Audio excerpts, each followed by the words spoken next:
Hey guys, and welcome to the second episode that I was going to be doing as the Bretonnians. Obviously, this one, as I said in the previous video, that I was going up against the Bretonnians just to see kind of what was weak against what, and just kind of what played out as what. So I decided to play the Orcs because I know that when you start off in the Bretonnians, as the Bretonnians in the campaign, you're surrounded by, I think, a few Orc tribes as well as majoritively vampires. So I might be doing another vampires video as well, maybe tomorrow. But I decided to play as the Bloody Handz, led by, I think it's Wazag?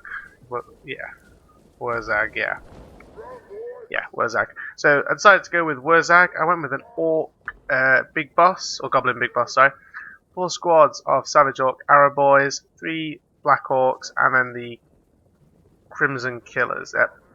And then 2 squads of Orc Biggins, I think it was. Yeah, there they are, Orc Biggins. Went with 2 squads of the Orc Boys and then the legendary version, the Broken Tusks. 2 on the left, 3 on the left flank, 2 on the right. Went with the Ragnarok Queen and 2 Goblin Rock Lobbers. Going up against the Bretonnians, led by Lewin. Got quite a lot of cavalry. Unfortunately, my cavalry was really outnumbered here, but I just charge all my men into these Grail Knights, and they're Pegasus Knights, and they're pretty much tied up for the rest of the game. Just like that. None of them break, which is always good. I decided to play as Wurza because I really wanted to test some of the spells out. As you actually see, I do quite a lot of them in the game. Trying to kind of learn how to use them because I don't really normally use spells that much. I don't really normally tend to bother, so this time I thought I would change that. And the goblins have some really cool ones, just like that one. I mean, straight away, that was absolutely devastating. Killed about 20 or 30 of each squad, which is just brilliant. Well, having said that, Lewin just charges right in, but I think I counter-charge on my Crimson Killers, although they get a lot of kills off on the Crimson Killers, you know, killing like nearly 30 of them, which wasn't very great. So I had to send in Wurzag and the Goblin Big Boss, used a couple of debuffs on Lewin just to kind of get him down a bit. They brought in some Pegasus Knights to help, but I just had my archers shooting into them, just to kind of counter that. Yeah, he had Deadly Onslaught. My guys have got Stand Your Ground, Slippery, and Noir, so he falls so quickly. There we go. So we've got Effigy of Degit. We can't move, so we can't get away. Broken, and then he will. There we go. And so he brings in the Pegasus Knights to try and help, but at this point it's way too late, and he dies, which gives me my men a significant kind of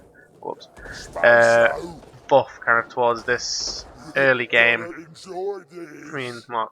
He's already got 11 kills somehow. Got my Ragnarok Queen and my Orc Savage Boys just kind of on this side here, trying to deal with their cavalry. Got some Black Orcs as well, just supporting the Ragnarok Queen. Pegasus Knights is kind of in and out of this combat, rather annoying, kind of causing my guys to take a lot of damage and start to rout. I mean, it says that there's 40 there, sorry. But, oh no, that's the health bar, never mind. Keep forgetting that in other Total War games that'd be how many men are left. It's just not, that's the health bar, so while there's a lot of them, they're all on low health. Managed to break through this flank, as I say. Got a squad of Goblin Wolf Riders up there, but they do come back. I think I've got another squad there. Savage Orc Boys here, but the rest of them I just kind of bring around and manage to charge the Temple Guards here, which are another squad of knights. I think these are added by the mod again. Pretty cool looking unit. They do have a damsel somewhere running around, causing a bit of havoc between lines. There we are, she's there. Just kind of running with these, casting a couple of spells off, being a nuisance. Although the Ragnarok Queen does do a counter charge into their Knights of the Realm and just tries to stop them. You get a pretty good charge with my Black Orcs. Ragnarok Queen racking up some pretty good kills, 58 kills. Isn't too bad. And the orders kind of seem to be rerouting here, so rather annoying. Just triggering my spells because these guys here are very, very persistent. So I've got my Savage Orcs and my Orc Arrow Boys just kind of fighting here. And then I've got all my cavalry over this side just flanking these Temple Guard, which is a really strong unit. Again, added by the mod. I think there's only like 9 of them in a squad. There's not many of them in the squad at all. Actually, I'm tempted to say there's only 8 of them in the squad. It's just they're all on half health. But yeah, managed to charge in another squad of my Savage Orcs, just trying to break them.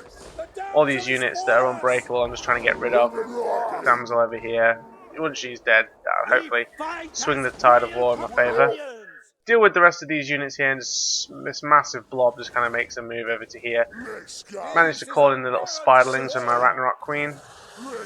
So she just kind of got a bit of support over here. Again, she's just racking up kills, down up to 87 kills now.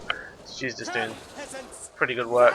Trying and charge in the Pegasus Knights, but it's a bit late at this point. Damsel over here, I think I managed to cast a spell. Yeah, Effigy of the Git, so she can't move. And then she just takes damage from all the goblins. The goblin big boss there. I think she is. There we go, she dies. In the water. And that's it. With that death, we're out of the game. So, not too many casualties considering. I mean, lost a lot of the Orc Biggins, or, I mean, the Crimson Killers and the Black Orcs took a lot of damage. They're mainly them from Lewin, although we only got 8 of them. So it leads me to wonder who actually got the majority of kills on them. But, oh well. Their cavalry doing pretty well. 50 kills, 40 kills, 90 kills, nearly 100. Jeez. Although, my Ragnarok Queen racking up a nice 98. Same as the Grail Knights.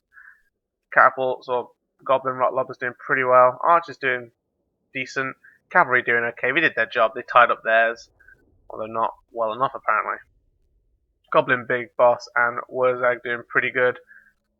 All in all, pretty good actually. Pretty happy with that. Obviously, this helps with my Skarsnik campaign. And again, as I said before, I will be doing a Bretonnia campaign. That the first episode that's due to come out on Monday, as long as my schedule goes all right. It should be. I'll probably be recording it tomorrow, i.e. Sunday.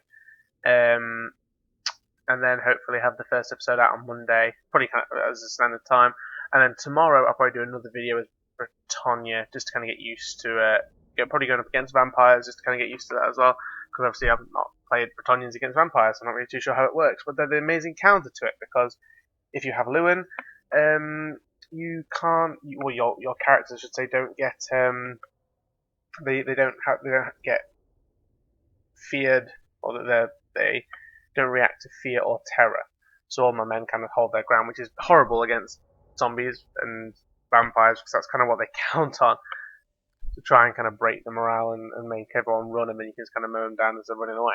But that's it for this episode. I hope you enjoyed. If you did, please leave a like and subscribe, and I'll see you in the next video.